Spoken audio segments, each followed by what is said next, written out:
learning curve for everyone, for mom and baby. So you have to give yourself some grace with all of that. But I'm excited to chat with you about all the different options when it comes to breastfeeding and bottle feeding. My name is Nina. I am the baby chick. I have been helping expecting and new moms for the past 10 years.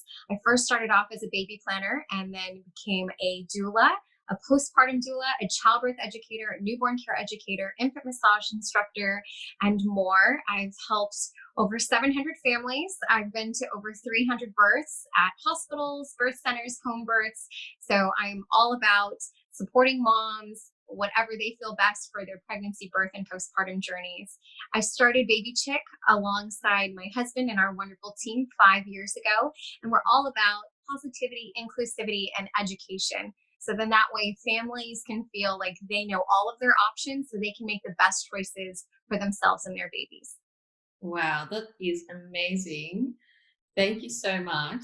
I thought I would interview you today to talk about the basics of baby feeding. So, whether that be breastfeeding or bottle feeding, I think a lot of new parents have no idea when they're pregnant what either of these two things mean. I think, when I was pregnant for the first time, I remember thinking, oh, yeah, I'll just do breastfeeding. Yeah, yeah, it's, she'll I'll have the baby and then I'll just put her on the breast and it's all good, like just nature will take over. Yeah, simple. Just that simple. Yeah, Yeah. yeah, yeah. And my obstetrician, funnily enough, told me absolutely nothing about what I could do to prepare for breastfeeding.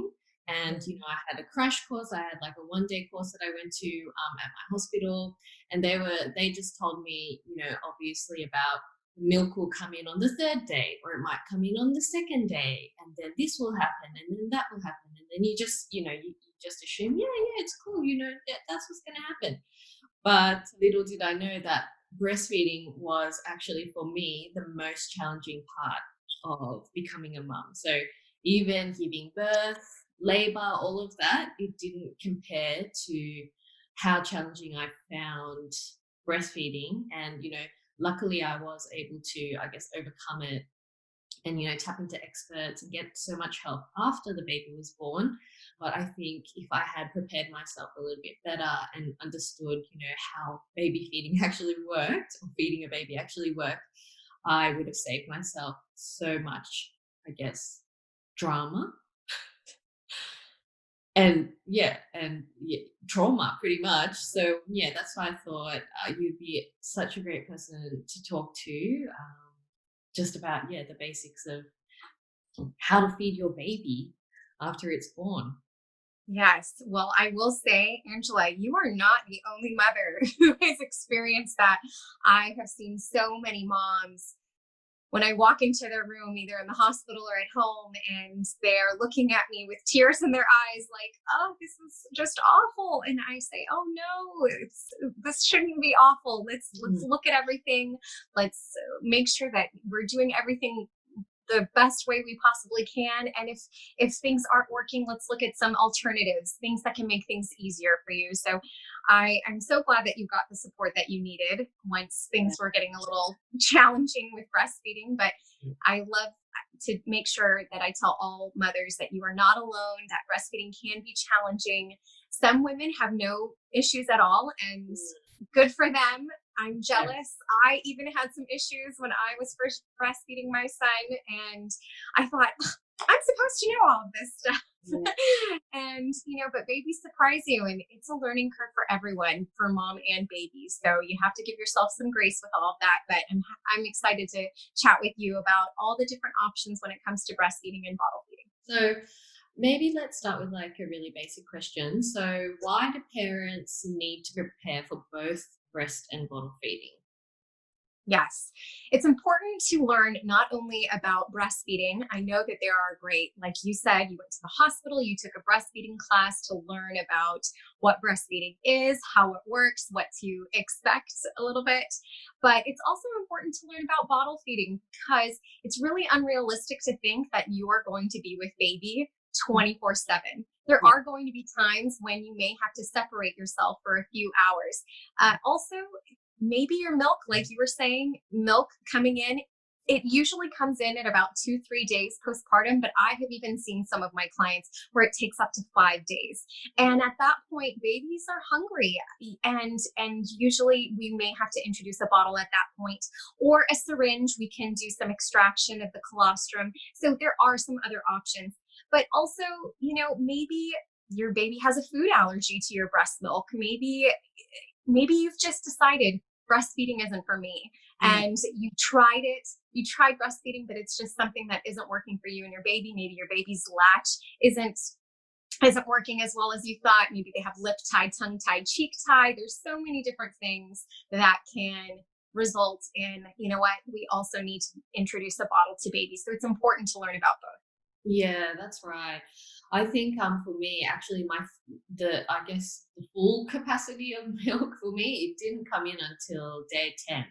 So yeah, I was at the hospital, and I was at the hospital for 5 days, and I was waiting for my milk to come in, and it wasn't there. So of course I was, pumping, trying to encourage it, latching whenever I could. But at the end of the day, my baby was hungry. So, I had to give bottles from the beginning. And I think, there's a lot of strange guilt and shame around that. And, hospitals are obviously very pro breastfeeding, which is, understandable. But I think, so then because I wasn't prepared when I came home, I didn't have any formula. I think I had bought maybe 2 bottles, and that's not enough.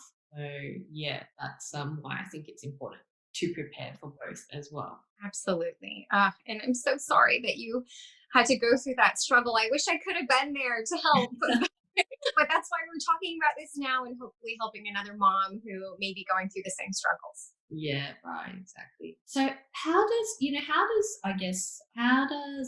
baby feeding work? So how often does a newborn need to feed? How much milk do they need per feed? How do you know how often to feed your baby? Talk me through the first couple of hours and days after baby's born. Right. Yes, this is a good question. And I'm going to assume that you're talking about a full term baby, because if you're talking about a preterm baby, things are going to be very, very different. But if we're talking about a full term baby and baby is with mom, the first day, baby, we have to remember that baby's stomach is really, really small. It's the size of a cherry. And I'm actually going to show you like a little example. So these are my tags that I wear. But here's how small a baby's tummy is, the size of a cherry. And so that first day per feeding, they should be eating about every 2 to 3 hours for the first 3 months of life. But that first day, they're really only getting about 5 to 7 milliunits per feeding. So that's way less than half an ounce. So and they could be eating up to a half an ounce if milk has come in, you're maybe leaking a lot of colostrum. So they could be eating about up to a half an ounce that first day per feeding. So again, babies are going to be eating every 2 to 3 hours. So that's usually between 8 to 12 feedings per, a 24-hour cycle. And again, for that first day, it's usually around 5 to 7 milliliters or up to half an ounce. But then at around day 3, they're eating a full ounce for a feeding. So that's something to think about. And then for those first 3 months, it's usually between 1 to 3 ounces per feeding. So that's really not as much as you would assume. You're thinking, oh, I need to have so much milk, but really every drop counts in those first days. So don't be so hard on yourself. Babies' tummies are so little, and that colostrum is full of amazing antibodies and amazing nutrients that is perfectly made for your child. So I hope that answers your question on what to expect that first days, those weeks, and the first 3 months. What do you need to prepare for breastfeeding, and what do you need to prepare for bottle feeding? So all of the things that you need, I guess, in your home to prepare for both scenarios. Oh, goodness. Yes. So It sounds like a lot, but when you're actually feeding your baby, it doesn't feel like so much. And I'm going to be looking down at my list of things because I don't want to forget anything, you guys. So, yes. So, when it comes to breastfeeding, the first thing that I would recommend is a nursing pillow. Having baby close up to your breast rather than hunching over. You want to have good posture. Good posture helps with a good letdown and a good flow. So, a good breastfeeding pillow also, it's going to help your neck, shoulders, and upper back relax a lot more. So I highly recommend a good nursing pillow. Then I'm going to recommend also burp cloths because babies, oh my goodness, they're going to be spitting up here and there. It's going to be dribbling into their necks. You got to wipe all of that up. Mhm. For moms, what you're going to be wearing, you need some nursing clothes, or if you're like me, you're going to just be in nursing pajamas all day long, Mhm. especially that first month, and wearing a nursing bra. Even if you're wearing nursing pajamas, I still like wearing a nursing bra because it's going to hold your nursing pads in place. And I do recommend having some reusable nursing pads, usually about 6, that you can just throw in the wash every time they kind of get full. There are some disposable ones, which are great. You can use disposable nursing pads as well, but I personally really like, reducing my amount of waste and using reusable nursing pads. So here's like some options. So, and what that looks like, nursing pads are like this. They look huge, but they're going to be soaking up that milk. So you'll have that. You'll have baby. Another product that you may need is nipple shield. So I really only recommend a nipple shield for moms who have inverted or flat nipples. If you have, I hate to say good breastfeeding nipples because every nipple is good for breastfeeding, but if you have, a good protruding nipple, then you won't really necessarily need a nipple shield. But if you have flat or inverted nipples, I do recommend getting a nipple shield or two to be able to wash and have that. So then that way baby can get the best latch while their mouths are so small and learning to breastfeed, so they can get a good start with nursing. I will also say that as your baby grows, try to wean your little one from using a nipple shield, so you won't always have to carry that nipple shield wherever you go if you have to leave the house and feed your baby. So that is another thing. Nipple balm, oh my goodness, yes. So nipples are extremely sensitive. Ladies, I don't think I have to tell you that, but think of it like this. Our nipples are kind of like the same as our lips. And if we keep licking our lips over and over and over again and tugging them and pulling at them and stretching them, what happens? They get chapped. They can crack. They can bleed. It's extremely painful. Now imagine that same thing happening, but on your nipple. Ouch. You need chapstick for your nipples too. So I recommend getting like a good nipple butter, nipple balm, and in between feedings, lathering up so that your nipples can, avoid getting cracked and chapped and being sore. So definitely having that. And I recommend looking for something that you don't have to wipe off each time before baby latches on. So something that's all natural is the way to go. I also prefer not using a lanolin type of nipple butter because lanolin, it's actually the sebum of sheepskin. And it's so I like using things that don't include lanolin. But if you use lanolin, that's okay, but that's just something that most people don't know what lanolin is. And there's some other great options that are available out there. Okay, so and some other things, those are the immediate things that you need with breastfeeding. But when you're breastfeeding, like I said, you're not always going to, maybe you want your partner to take over a feeding, because you are going to go take a walk around the block with a neighbor and just have a moment or whatever it is. So you will need a breast pump. So whether that's electric or manual or a silicone one that I love and recommend is the Haakaa, Haakaa. People use it as a milk catcher. So when baby's on nursing on one side, you place it on the other breast and it catches the leaking milk dripping from the other breast. So you can use it that way, or you can use it as an actual breast pump. So I love this. I love that it's easy to clean. Don't have to charge it up. No batteries. All that stuff. That was a lifesaver for me as well. I mean, firstly, no one told me that my other boob would leak when I was feeding on the other one.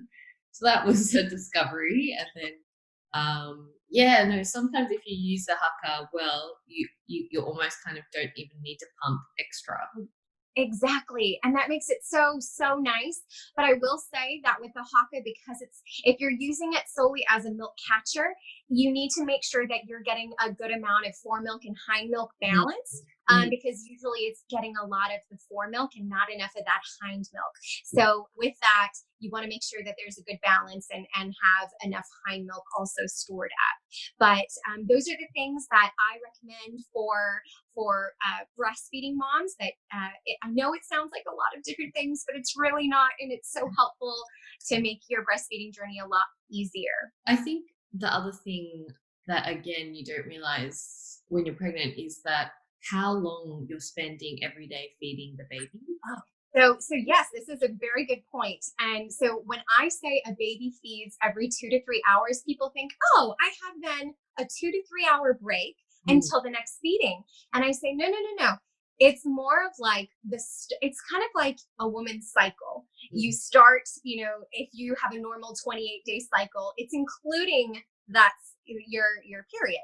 So, but the same thing goes with breastfeeding. So it's the start of the breastfeeding to the start of the next breastfeeding session. So if it's 2 hours, I usually recommend only doing 15, max 20 minutes per breast, because after that point, they've already gotten as much of the milk as they possibly can out. If they're just continuing to suckle, it's probably just for a soothing. They're using you as a pacifier. So usually at around 15 minutes, 20 minutes max, they've emptied as much as they possibly can with that nursing session. And that's when you should either burp them, change them, and move them to the other side. Or if you're just doing one breast for feeding, that's okay too.